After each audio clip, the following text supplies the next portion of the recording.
Welcome to Politics Done Right. I am your host, Egberto Willies. This is a progressive program that will take the mystery out of politics. This is the program that will encourage you to make sure government becomes we the people. Whether you are liberal, progressive, conservative, or otherwise, you get to air your point of view. We are an independent media outlet that, unlike mainstream media beholden to corporations, we only owe allegiance to you.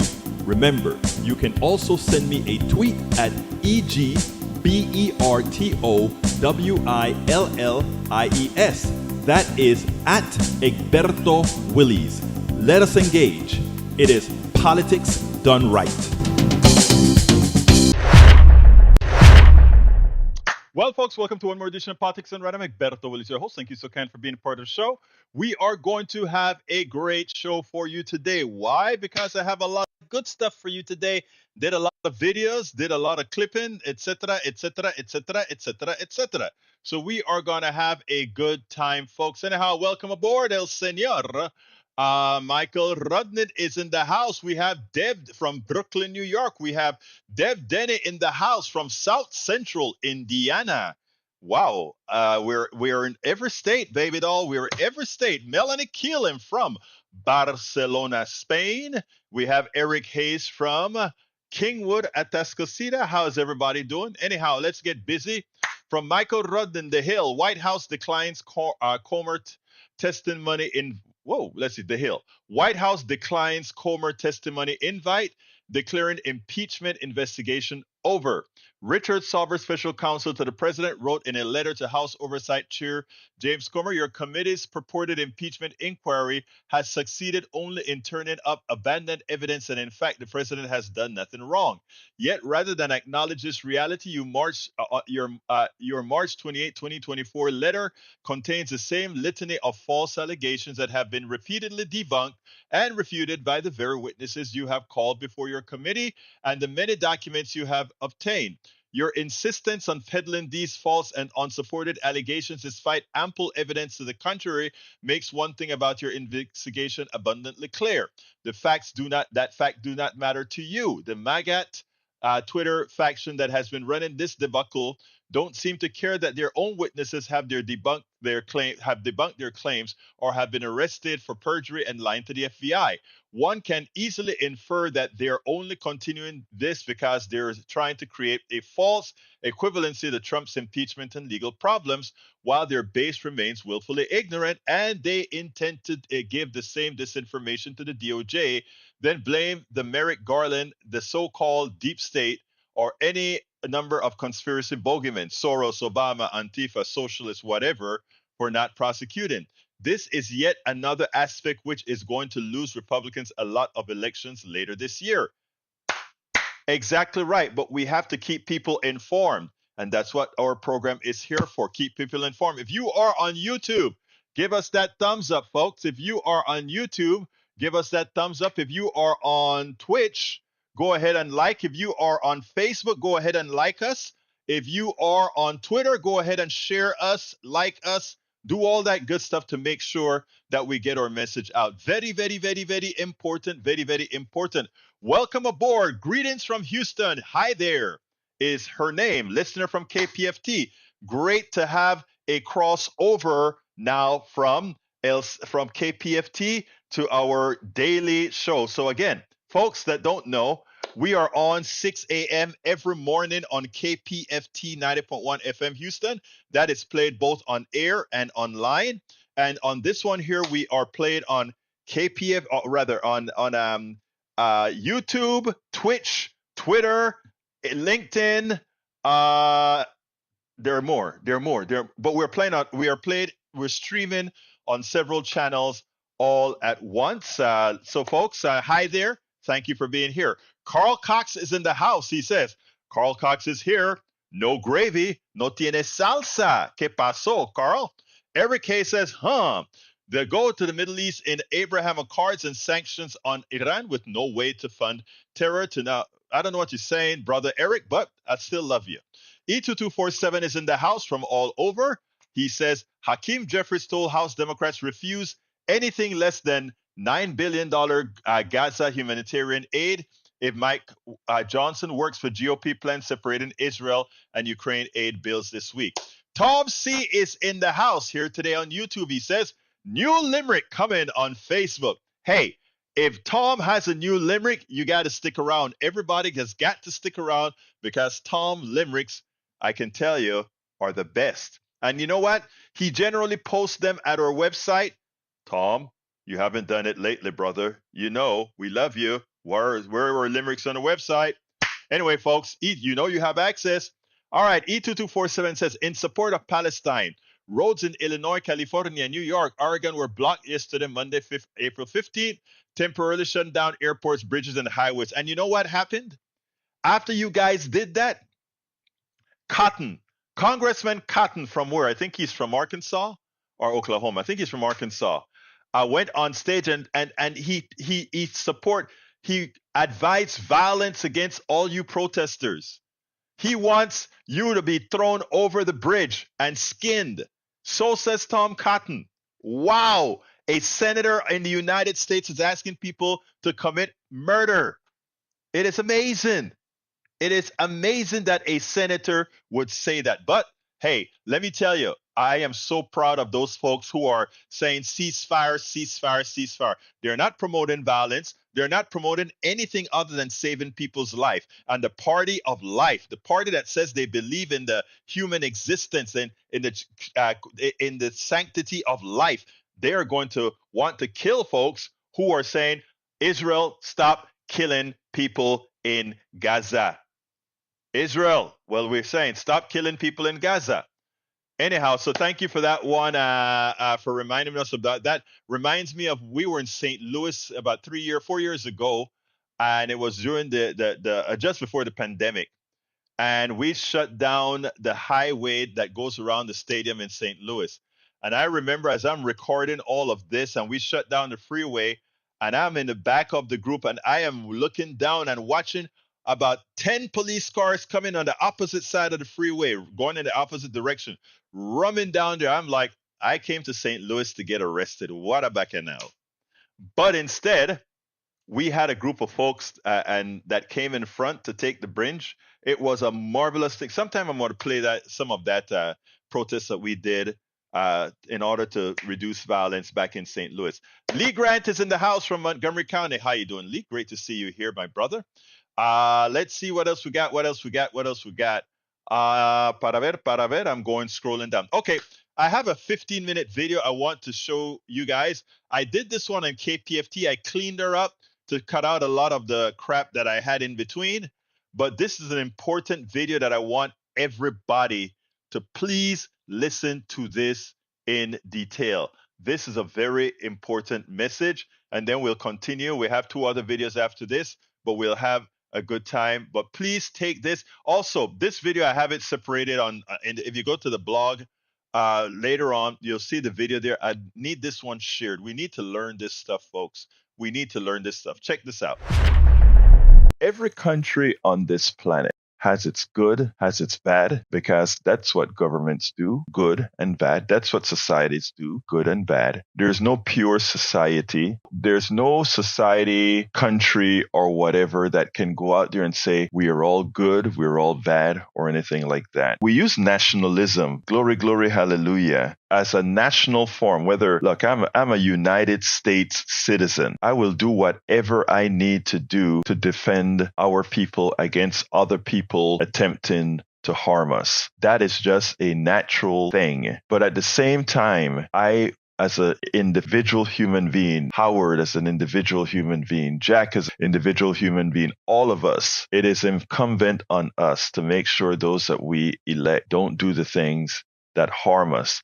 But we also need to understand that the people we elect reflect who we really are, whether we elect them because of ignorance or whether we elect them because of vengeance or whether we elect them for some purpose. They will not replace us. Whatever reasons we do, the elected officials reflect us. When we start to justify our support for a country like Israel or our disdain for a country like Iran or anything of that nature, I think it is incumbent on us not to just listen to politicians, but to try again, listen to some history. And one of the reasons our country is allowed to make the choices that it makes, some very ill-advised choices, is because, again, we don't know our history. And likewise, we allow those who profit, as Jack mentioned earlier, from war. Again, war is a very,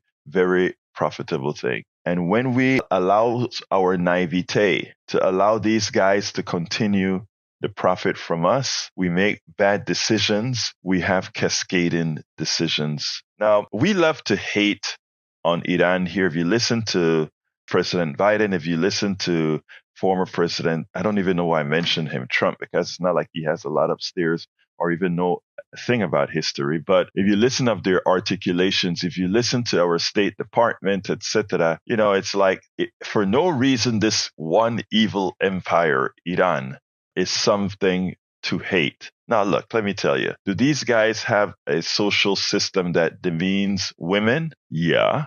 Does this system have a social system that doesn't give women their rights, don't give people a whole lot of their rights?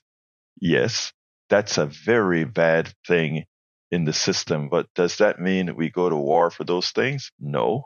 Do we have crosses in our past where we have done things badly, just as bad as Iran? Yes. Should we have some humility when we castigate other countries for the evils that they do? Yes. We should have some humility. We should look in the mirror a whole lot of times, not only from the inception of the country, our past, when it comes to not only slavery or the genocide against the Indians or the mistreatment of our indentured servants or the mistreatments of the Chinese. Look, every country has its ills to bear. Every country has things that they have done really, really badly. And we have done our share to the nth degree. So we should have humility when we're talking about other countries, which we don't. Other countries, believe me, they know the things that we've done. I mean, while we can burn books in the United States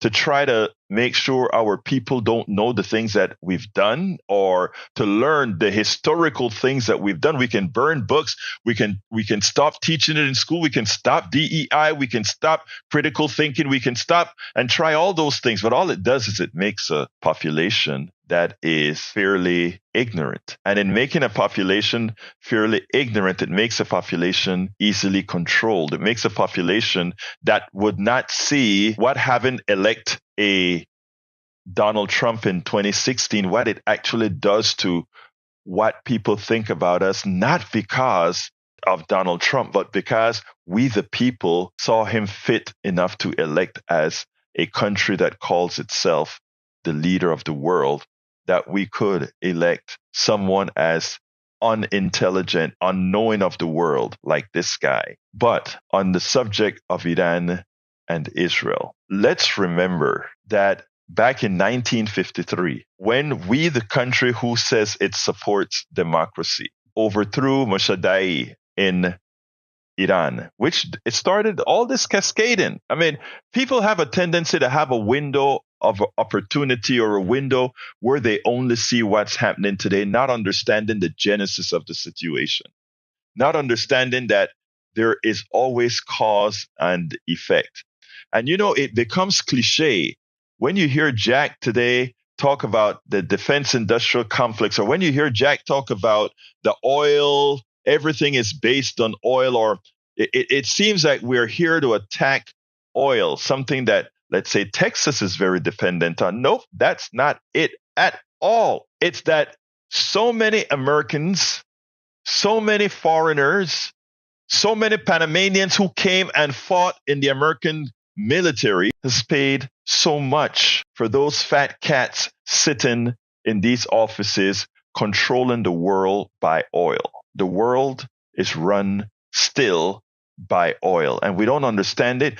When you see the corporate greed index, also known as inflation, that all has its genesis in oil. People say, well, what are you talking about? The fertilizers that the farmers use, oil. The transportation of the goods to market, when you go to the store and whatever, oil. The flights moving around the country, oil. The electricity, mostly that we burn, hydrocarbons, oil. Everything is an oil economy, and it plays a major role in the enrichment of a few. Now, ask yourself what happened in 1953. The new government that it was elected in Iran said the following: all the oil companies that have royalties here drilling for this great amount of oil in Iran, which has a huge reserve. You know what we want to do? You foreign companies come into our land, drill for oil, take the oil, and give us a profit, a royalty. So you come to my land, you're digging for my oil, and you're giving me 16 cents on the dollar for the oil that you extract out of the gold. For the oil of the Iranian people that you extract out of the ground, you're giving us 16 cents. But it's not that you're giving us 16 cents. It's that we have an idea that you're not telling us how much oil you're taking out of the ground and sending it on to the markets. So Moshadai says, you know what, guys? We want an audit of what the British and the American allies are taking out of the ground. And for that, we, the British and the Americans, overthrow the government and reinstall the monarch Pahlavi into Iran. That is how this new Iranian thing started. We should understand a few things here. Oil, a country overthrown because of oil and how much profit is going to be made by a particular company. The company now known as BP and others. How many of you know that? How many of the people here really condemning as super evil this country of Iran? Okay, I'm not here to defend Iran. I'm not here to defend Israel. I'm not here to defend anybody. I'm just here to tell what has happened, stuff many of us don't know. And in not knowing, we make bad choices or we support bad choices. So this stuff didn't start yesterday, and the same with the formation of Israel a few decades ago and the defense of Israel, which we continue to do. Let's look at also how Israel was created.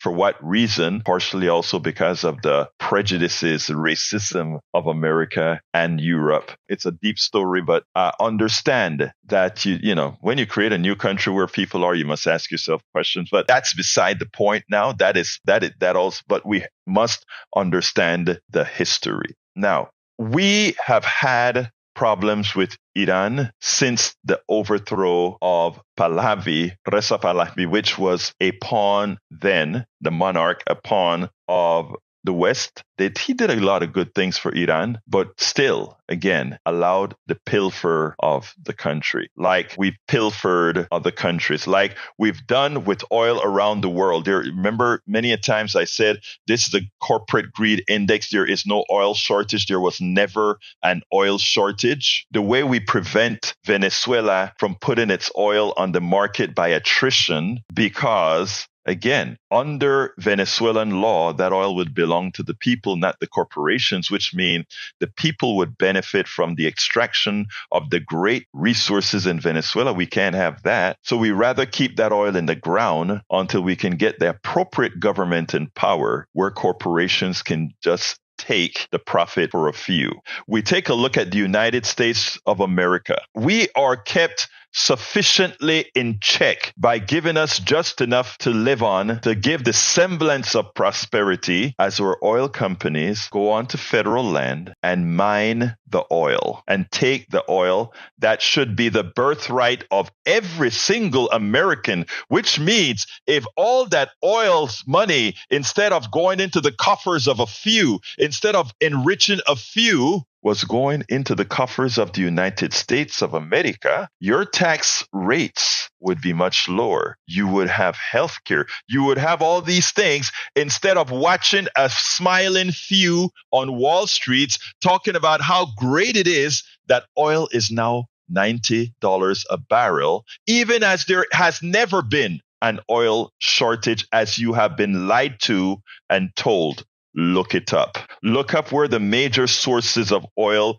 are still in the ground. And I'm not an oil proponent, of course. I like green energy. But I'm just saying, even with those who purport to love oil, it's all over the place if we really wanted to talk about it. Now, the war, what Israel did to take your eyes off of the genocide in Gaza. You go ahead and you bomb a sovereign land. And when I say sovereign land, I'm not talking about Syria. Every embassy in every country is a piece of land that is at that point in time, while it's an embassy, it's the land of that country. So the Russian embassy in the United States is Russian land. The Costa Rican embassy in Washington is Costa Rican land. The Finnish embassy in Washington is Finnish land. The agreement that countries have around the world is that we have a piece of said country in every single country as a representative of our country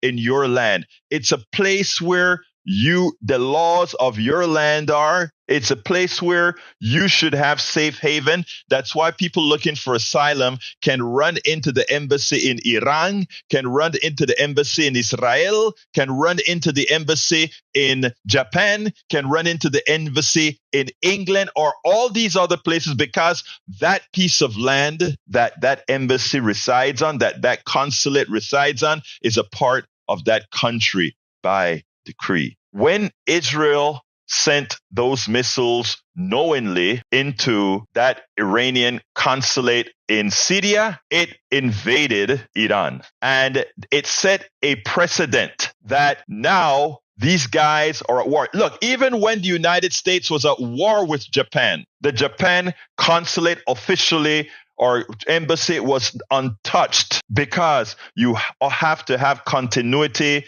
in a world of many countries. Netanyahu cares nothing about what it does and how it affects the world internationally. And what we have allowed being complicit in this, and the retaliation by Iran. And by the way, everybody saw those things flying in the air, all those 300 and something drones. Iran wasn't trying to do no damage to Israel. It just wanted to make a point to the world. You know why? Because Iran knows that if too many of those bombs landed in Israel, the United States, the great defender of Netanyahu, would have escalated themselves. In fact, over 80 drones, missiles, etc., were intercepted and blown up by the United States forces in the different oceans. We did it. We are a part of this war. We can say whatever we want. We can tell Israel not to escalate, whatever we want. We're already in this war. We are fighting against Iran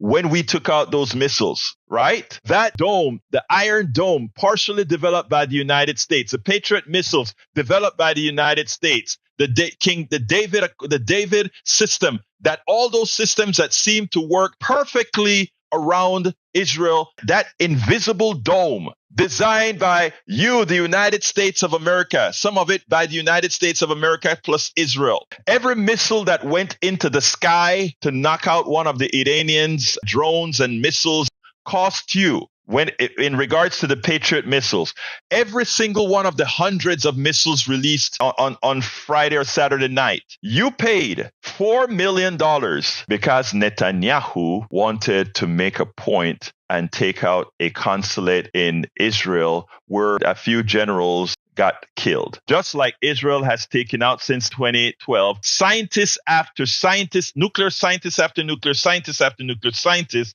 in Iran. I don't know if a nuclear scientist in Iran could get insurance because they're a marked person for Israel, for Netanyahu to take out. If we want to be respected around the world, there are two ways to be respected. We got to respect you because you may drop a bomb on us. That's the kind of respect we have today. That's the only respect we have today. But when it comes to intellectual honesty, that's gone. Biden started to rebuild that, but then he hugged Netanyahu. We must know our history.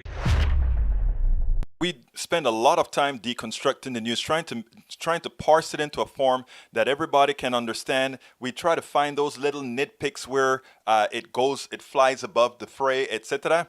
If you really like these videos that we do, I want to ask a big favor. Please go ahead. Number one, subscribe to our channel, and number two, please join if you can. Thank you so kindly for watching. Keep watching. Please remember to share. We must populate the entire internet with our progressive message, a message that we know is what most Americans say that they want. So help us, please join. Absolutely, folks. Please go join. Join in however way you can. Good way to find out. Go to politicsandright.com/politicsandright.com/support. That gives you all the different methods in which you can support us. Anyway, folks, we continue with having a great program for you. Let's see what else we got here. Lee Grant says, we need to look at complete history. Note the New York Times Terrence Smith writing about Iran in 1984 described the use of child soldiers by Iran to clear minefields. Young boys aged 12, 17 years wore red headbands with the word Sar Allah in Farsi and small metal keys that the Ayatollah declared were their tickets to paradise if they were martyred in their missions. Many were sent into battle against Iraq tanks without any protection and bound by ropes to prevent desertion. Okay, that's terrible. But what does that have to do with the reason I mentioned about Iran? You know, we have a tendency to try to look at bad things that they did. Okay, that's what they did in '84. Hey, guess what?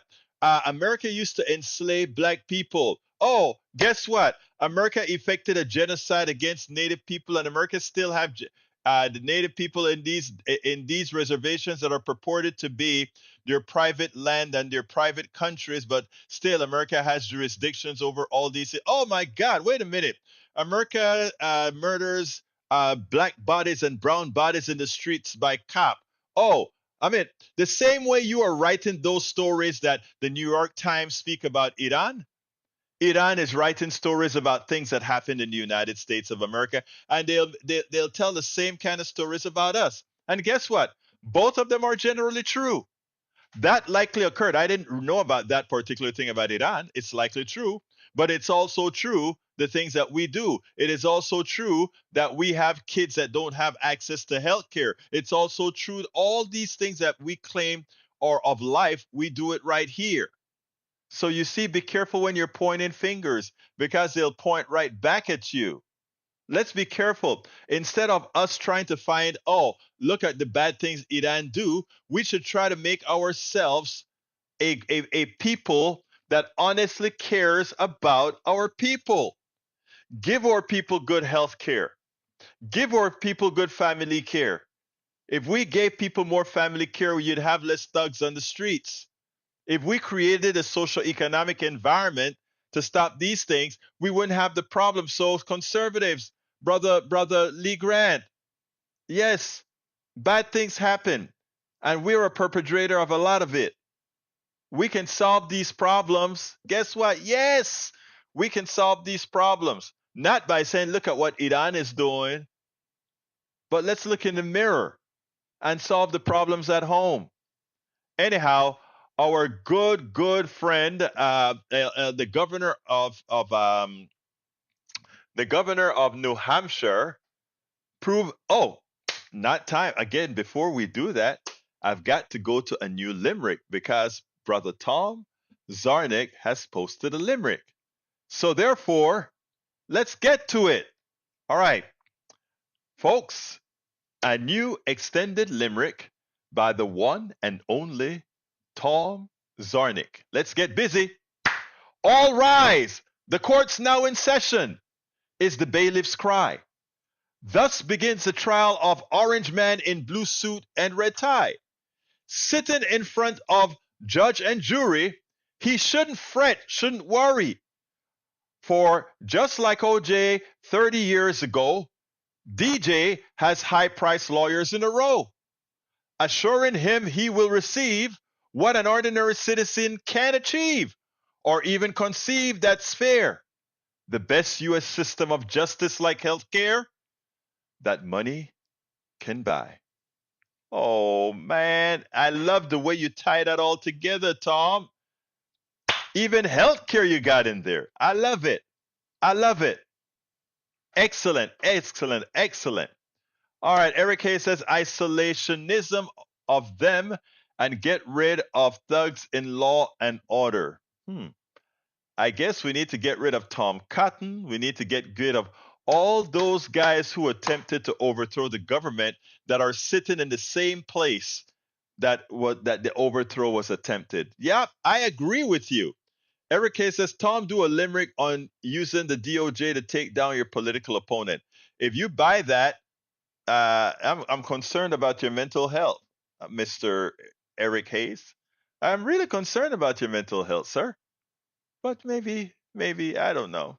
I don't know. All right, let's see what else we got here before I move on to the next video. Para ver si hay algo para mí aquí. I don't see anything else that I need to read out loud unless you guys send it right now. All right, let's go to the next video. This one is, let's take the abortion one first. Donna Brazile. Donna Brazile is the former DNC chair. Always loved her. She's a true centrist Democrat. And we also have Reince Priebus, who is used to be what I would call a right, not completely right wing, but a fairly right wing kind of a Republican. But now he went batshit crazy. And the good thing about it, though, is Donna Brazile really showed how it is done, the way she got him an abortion. Bruce Pollard is in the house. He says nada. I think that's the first time I've seen you in here for the day, Bruce. Is that correct? Bruce is in the house. So let's go ahead and get that video played for you. I'm going to get it started. Ahorita mismo, ahora. Democrats, specifically progressives, usually have the moral high ground when you look at the policies as far as what is best for humanity, what works, how helping people, etc. The policies they support are the policies that are generally humane. In other words, not thinking capital first, not thinking that material things and money thing supersedes humanity. Now, the same applies in abortion. It applies in social services. It applies in Social Security. It applies in Medicare, Medicaid. All these policies are things that they wholeheartedly support, where we have a party, a conservative group of leaders whose intent is to subjugate and remove abilities and freedoms. That is a categorical, provable fact. But one of the issues that we have is, in general, Democrats have a tendency of fight from a defensive nature. Their assumption is that somehow the average American citizen is as inhumane as the policies that conservatives like to promote in the aggregate. Yes, there are some conservative policies that I support that are worthwhile. In fact, that I've learned that it's probably preferential to some of the old liberal policies that I had mimicked or spoken about before, and adjusted what I thought in that regards. But now in the aggregate, most conservative policies are simply bad. They are simply ones that hurt people. They're simply inhumane. So therefore, progressives, Democrats should always be able to fight from a position of strength. You don't fight in a defensive manner. You fight in an aggressive manner on the policies you support. And I rarely see that, even to this day, when we should be in command of the policies of what we've done to aid people. We need to go a lot further. But what we've done compared to what Trump did in the 4 years that he was president, what Bush number one did, these positions that have made America progress are distinctly democratic, distinctly progressive, especially under President Biden, who has taken much of this advice from a lot of progressive leaders in Congress, Pramila Jayapal, Rokana, and many others. That's why it was wonderful seeing Donna Brazile, former chair of the Democratic Party, come out in this snippet that I have followingly. Come out and not back down from her position of strength. but to go ahead and hit Reince Priebus, the former RNC chair. And the great thing about this is you see that when you challenge the paper tigers, how easily they fold, how quickly they fold. She took command of this discussion on abortion. Check it out. And we should be doing this on healthcare. We should be doing this on Medicare. We should be doing this on support for families. We should be doing this across the board, not backing down from the comment. When we get into the discussion, not allow them to frame a fallacy, but to put things the way they are. Check this out, and then we'll take it on the other side. Until they can get their message together, this has been a lifeline to the Democrats. And I think President Trump, what you saw is that he understood it and he wanted to move on from it. No, it's punishment. When a 12 or 13-year-old girl who didn't know she was pregnant, we're talking about the third trimester here. Raped. You want to get second trimester? Let women make this decision. Trust women to make this decision. And this is not a Democrat or Republican. This is an American freedom issue for women. We fought for this right to be able to make a decision based on our own bodies. Donna, and you want to get into the technicality. That's it. You men want to tell us what to do with our bodies. No. You want to tell us how long our period should last. You want to tell us how long we should be pregnant, where we can go if we need IVF treatment. No, I'm hearing it. Now, thank God, I'm not Sarah in the Bible. She had a baby in her 60s.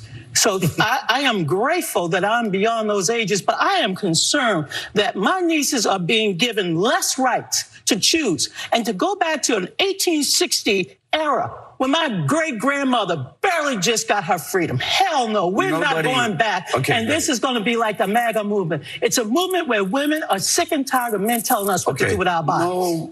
No one wants to go back to 1864. But the question for Democrats is, at what point should there be a regulation? Is it halfway through the pregnancy? Is it 2/3? Is there any place in this conversation where there is a moment in time that abortion should be regulated? Her health should be the priority. Her health. What's so hard about the health of a woman? The challenge that Republicans have right now, though. The health. 30th week, Julie? Is that a health of a issue? woman. But you're talking about third trimester, and you look at Florida, 6-week ban. You look at what happened in Arizona. These are positions that are outside of the where most Americans are right now. And Republicans have not been able to get out of the ditch on this issue because they're framing it in these early stages, and they're not finding a position that the majority of Americans support.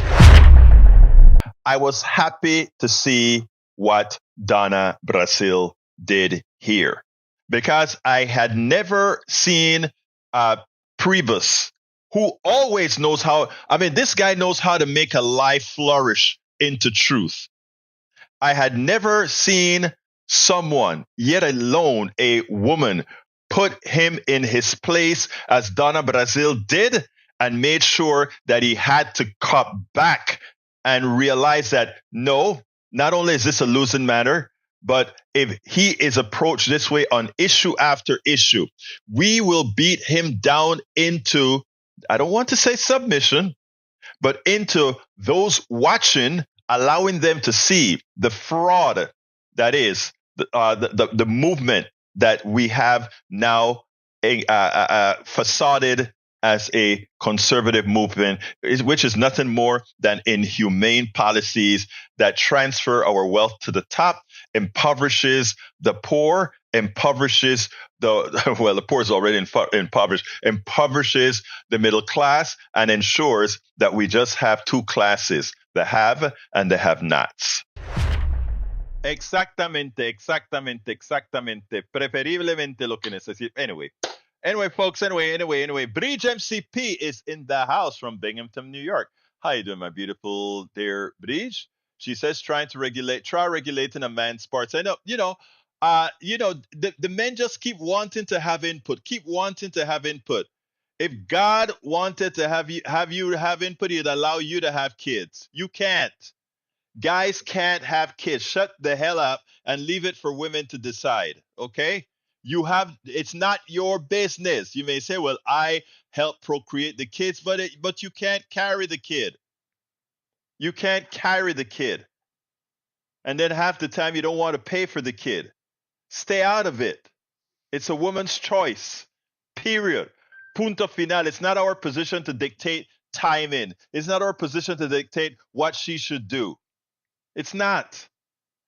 Until that baby is legally born and is a separate entity, the only person with rights is the mama, the person who's providing the sustenance and sources for that. Nothing more. It's not a complicated thing to think about. And for those who want to have a say, hey, have a say in your own body. Have a say in the body of your daughter, your kids, your family. But leave everybody else alone. Stop trying to impose your beliefs on others. Okay? When that born entity has a social security number, etc., then. But beware, people, those that are voting Republican this year. Remember, the ultimate goal, as I pointed out, was personhood at inception. That's a very technical term. Personhood at inception. That means as soon as you have sex and that baby is fertilized into an egg. Republican orthodoxy is to give that fertilized egg what's known as personhood, which means they effectively already have a social security number.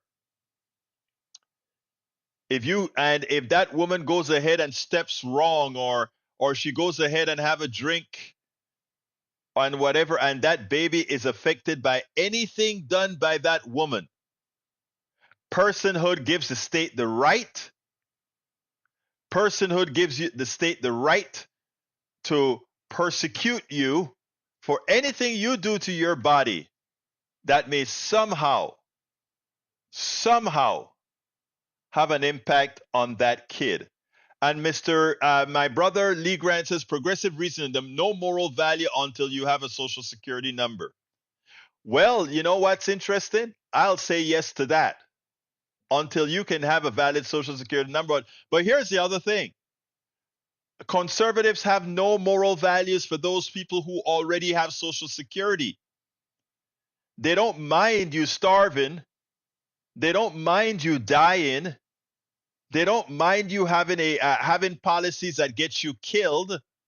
They don't mind police officers murdering you.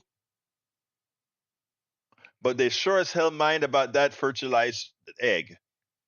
But the things that really keep the living alive, the thing that keeps you in existence, they don't care about that.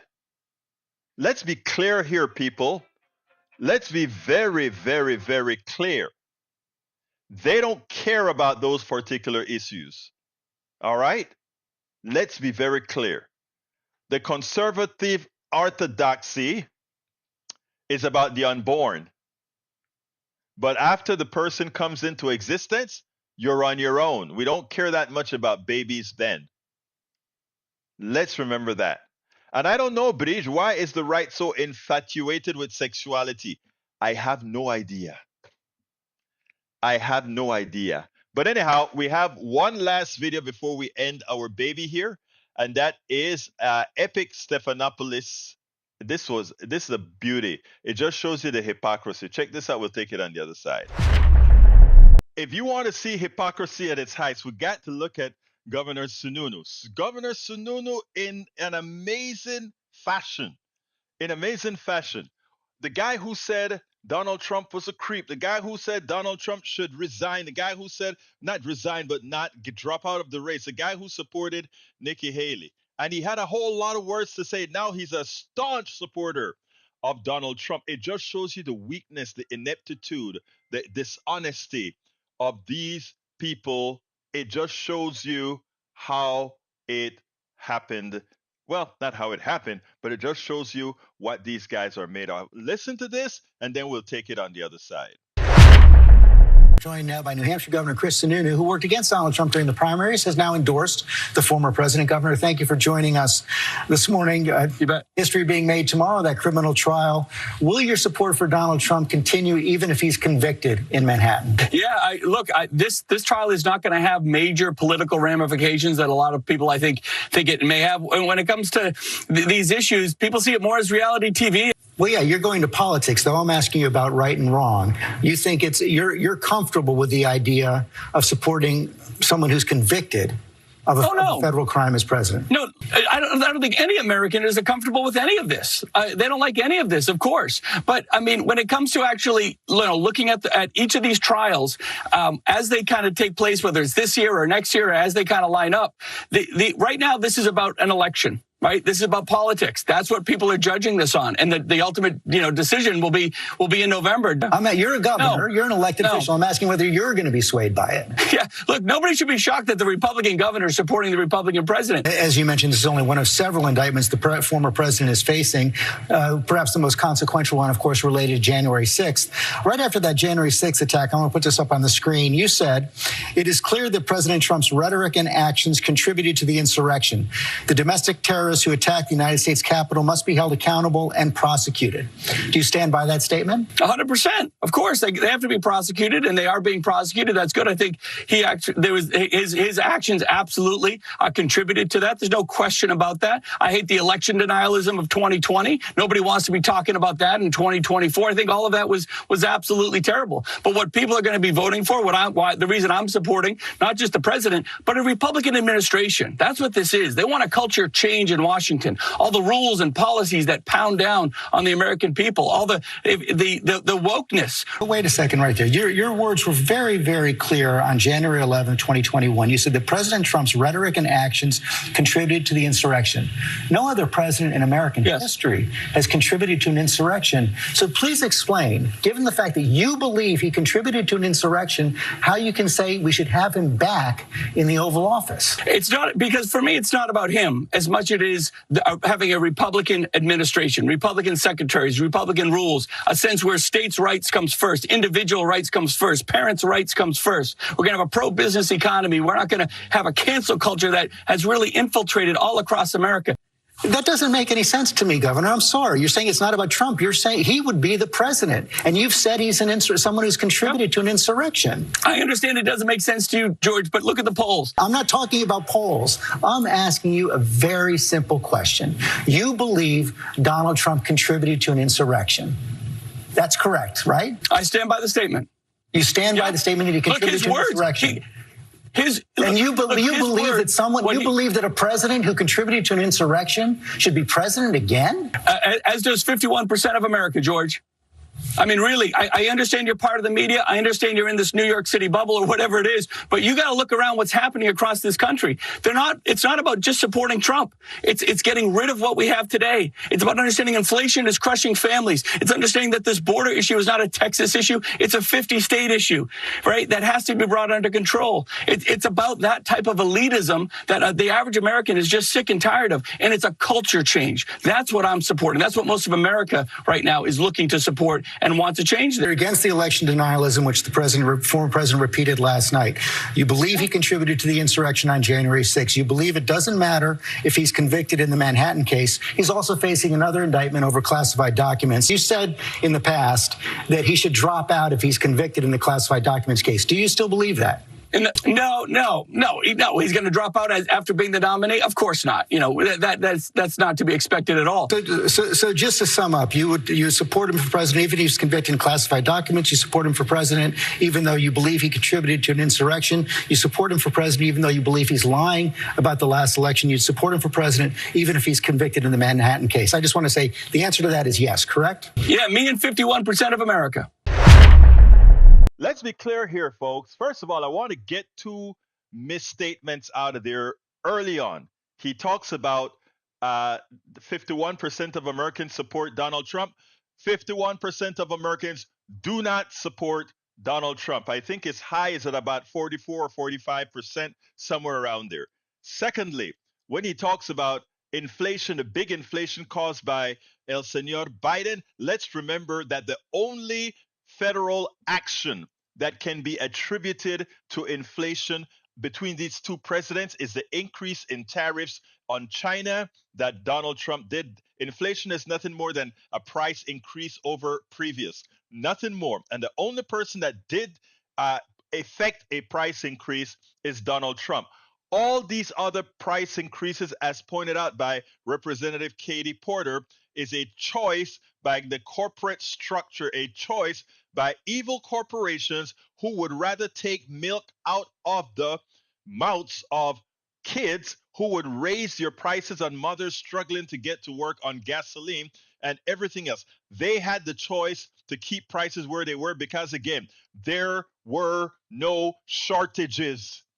They priced because they could, not because they had to. And if you doubt it, look at the profit and loss statement from these guys and how the profits has gone up as they've raised prices. And what Sununu just told you is if Republicans get into power, they will be so business friendly that there will be no mitigation of inflation. There will be no mitigation of reining these corporations in from doing what is wrong, from doing the evil things. So don't sit back and believe, oh my God, there's a culture change. We got to get rid of the wokeness. We got to take the boot off of the middle class's neck.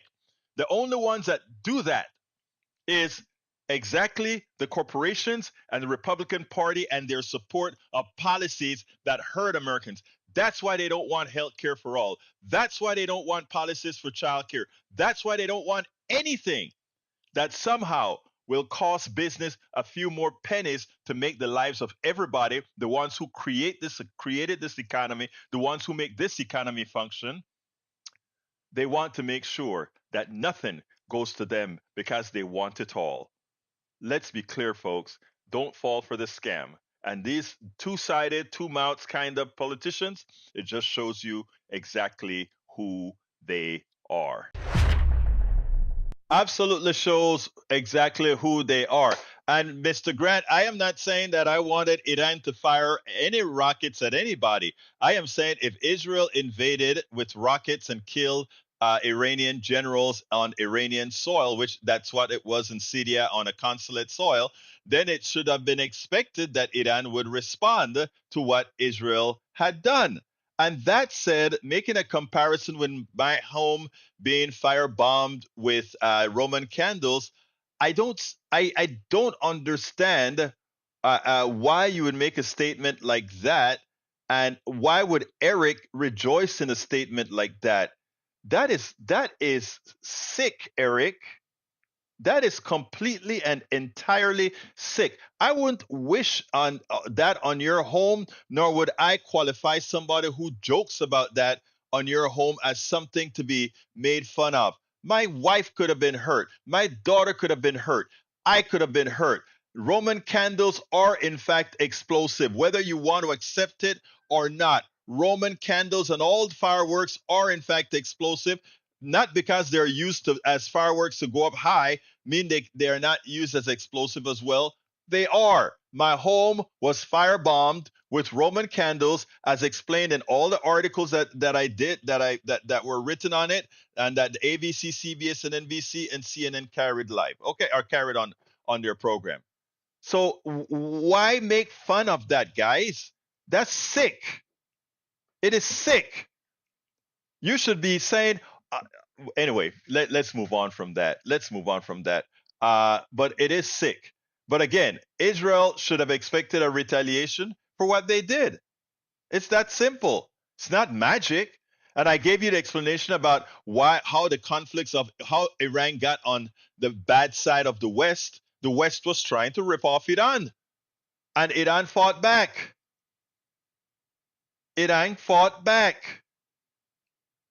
Come on, people. That's why the title of today's show is exactly what it was. And it goes like this.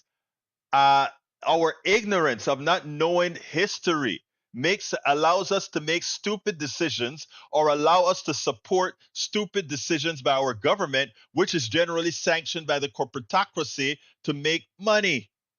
$4 million for every single rocket.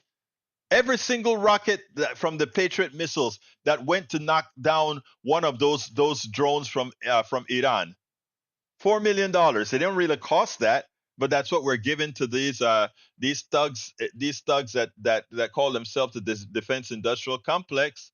Come on, people. We have got to be smart. We have got to get intelligent.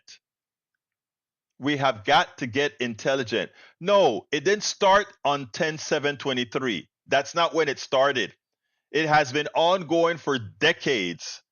And to try to start it right there is disingenuous. Ask, why are all those refugees sitting back there? Egberto, I wonder what the conservatives will have to, this is from Michael Rudnan. I wonder what the conservatives will have to say about this. TRT World, destroying 300K homes, part of Israel's Gaza ethnic cleansing. The impact of Israel's policy in Gaza is evident with the destruction of 70% of homes, prompting international outcry and accusations of ethnic cleansing. That's what it is, genocide. Al Jazeera report, Israeli bombment destroyed over 70% of Gaza homes. Experts say the besieged Gaza Strip is unrecognizable and its bombing is the most destructive in modern history. It is genocide. It is genocide, and we are complicit. And those kids that are fighting, are closing down freeways to say, demanding a ceasefire, they're doing God's work. And I'm talking figuratively, of course. They're doing God's work. Anyway, we're at the end of the program. I want to invite folks to support the program however best they can. How can you support the program? You can support the program. First of all, the all-encompassing link that has all the different ways to support our program can be found at politicsdoneright.com/support. politicsdoneright.com/support. But there are direct ways that you can support our program right now. One is becoming a patron. How do you become a patron? Go to politicsdoneright.com/patron. politicsdoneright.com/patron. Patron is spelled Patreon. Patreon. Alternatively, you can support us by becoming a paid subscriber of our newsletter. How do you become a paid subscriber of our newsletter? Go to politicsdoneright.com/newsletter. And when you get the options, I suggest become a paid subscriber. Paid subscribers get to read all 5 of my books online on the Substack platform. You also get little perks that I'll give throughout the year. And you also support what we're doing here. We need paid supporters for our newsletter. By the way, the newsletter, anybody can get it, but if you're paid supporters, we give you the access to all our books, etc., etc., etc. Alternatively, as well, you can go ahead and get our books. Our books can be gotten at politicsdoneright.com/books. And let me put the books on the screen, the different books that we have on the screen. If you take a look at the screen, let me get out of that. That's not what I want to do. That's not what I want to do. But that's okay. But there are the books on the screens that I have. You get access to all 5 of my books by going to politicsdoneright.com/books. politicsdoneright.com/books. As I see it, class warfare, the only resort to right-wing doom. That gives you that's an economic class, and easy to understand. How to make America utopia, take away those who stole the economy. Likewise, we have It's Worth It, how to talk to your right-wing relative friends and neighbors. But of course, the new book is this one here, Tribulations of an Afro-Latino Caribbean Man. Racism did not stop my smile, hope, and journey forward. It's one for everybody. Even Eric Hayes, one of my conservatives in the book, he got the book. He loves the book. Check it out. Check it out. Check it out. Tribulations of an Afro-Latino Caribbean Man. It tells a whole lot of good stories that will enlighten for everybody. Check it out. Anyway, I got a great show today. Keep free speech alive. Thank you, brother Lee Grant. You know, I speak about my conservatives in our room all of the times, because I said if we're talking, we're not fighting. If we're talking, and I think we generally like each other. Sometimes we want to choke somebody. Hey, what's wrong with you? But we teach folks how one can coexist. Listen to my morning show at KPFT. A lot of conservative calls. We all communicate. We all communicate. So anyway, folks, I got to get out of here. My name is Egberto Willies. This is Politics Done Right. And you guys know how I end this baby. I am what? Out.